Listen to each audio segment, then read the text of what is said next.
Hello, dear friends, and welcome to Mini Mike Podcast. Today we have a very special guest, and be very healthy this episode because he's a doctor. And when you go to get snacks, get some Popcorn. Not popcorn, I would say like fruits. Yes. Well, Apple. thank you for having me on your show. My name is Osama, المذن, Chief Emergency Medical Technician. I'll be with you on Mini Mic and try to give you as much advices that help you through your life. Well, what are the most important skills an emergency doctor needs? Okay, Hassan. Skills, actually, you have to practice so much and you have to work so much to become really good at skills. First of all, as I said in the beginning, you have to be confident. First of all, you have to be confident. Second of all, you have to know your techniques and your procedures and protocols, and you have to work so much to get the skills. I will tell you. First, how to stop bleeding. If there's somebody bleeding, there are so many ways how to stop bleeding. Another thing, if somebody is coming to you and they cannot breathe, they have difficulty breathing, then you have to know how to assist the breathing. If somebody comes to you and they have problem with their heart and their heart stop, then you have to have the skills how to do CPR, cardiopulmonary resuscitation, and try to revive them. So there are so many skills for emergencies. An emergency, airway, breathing, circulations, they are our priorities.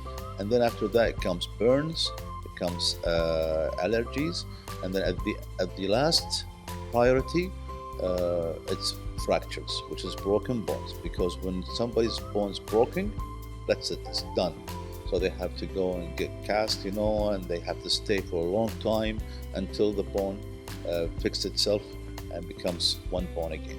Well, what's the most rewarding thing about helping people as a doctor? Retaaj, the most worthy thing about helping people being a doctor, when people pray for you, when people ask Allah to, give you good things and give you good dua, this is the most. And of course, when you are dealing with someone who have a serious problem, and then you see them after a while and they are getting better, then this is actually worth it. Well, what kind of tools or machines do you use in the emergency room? As in emergency rooms, we have so many tools and machines. The most important things are the tools who diagnose, such as our blood pressure machine, our blood sugar machine, our ECG machine that reads the electricity of the heart. All these machines are necessary because without them, we cannot see what's going on inside. So people, when they come for us, they are things, we call them signs. Signs, that's the things we can see with our eyes. And there are symptoms. Symptoms is what the patient complains from and what we can diagnose the patient by using these tools.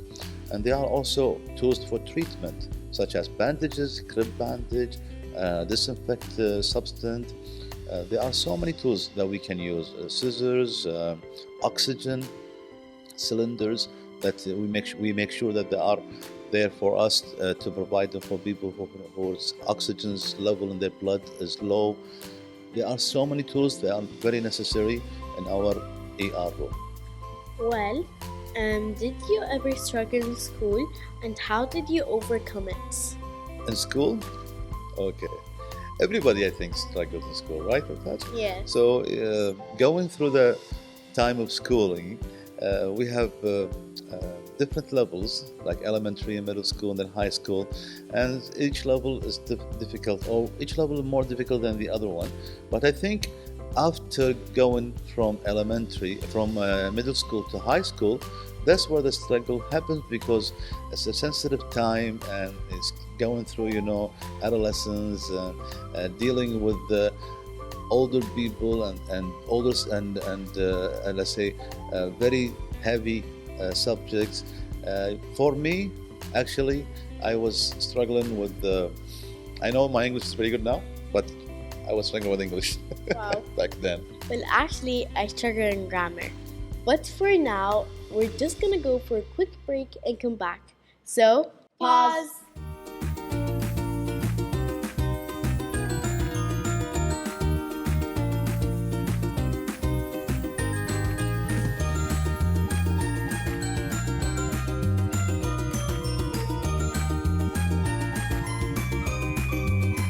and now we're finally back.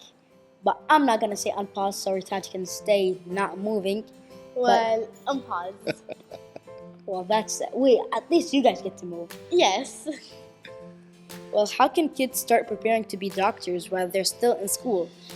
So when you are studying and you are trying to make it in your life to become a doctor, then you have to be serious from the beginning, especially when you are like in, let's say, high school. You have to get serious from then.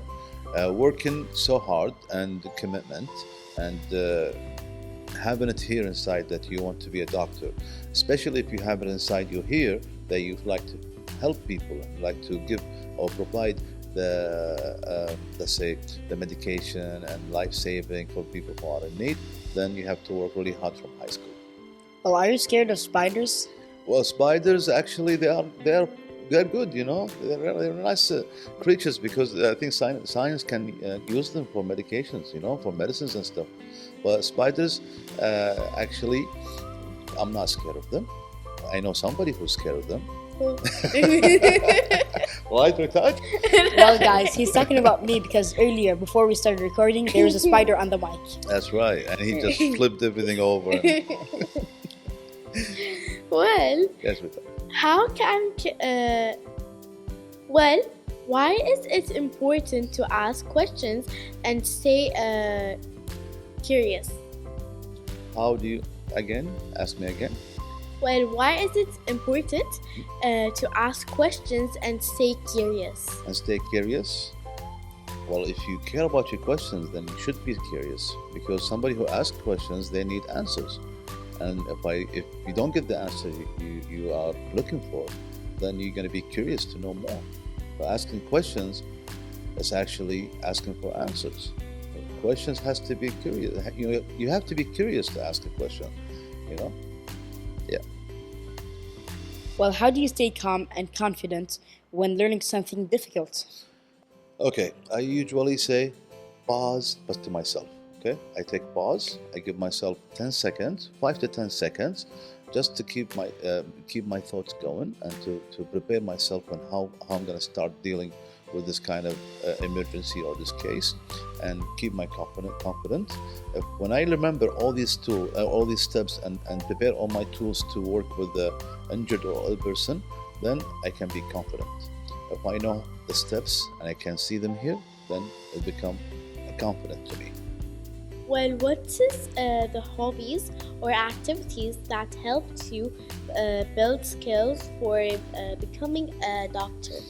Okay, hobbies and activities. Rtach, I think when I was younger, I used to love sports and playing sports because we've seen so many injured people and people who are reckless and people who didn't actually take care of themselves, and people who are actually could be really good at sport, but because they're let's say they cannot, or they don't be careful, you know, or they don't follow the rules, then they hurt themselves and they terminate their journey of that kind of sport. I think that gave me, from these hobbies, gave me an idea that I should study that field and try to, you know, advise people and help people and prevent people from having injuries and problems like that, so we can have athletic people. Well, thank you for coming so much. Thank you. So, dear friends, that was our episode for today. I hope you enjoyed and see you next time. Bye.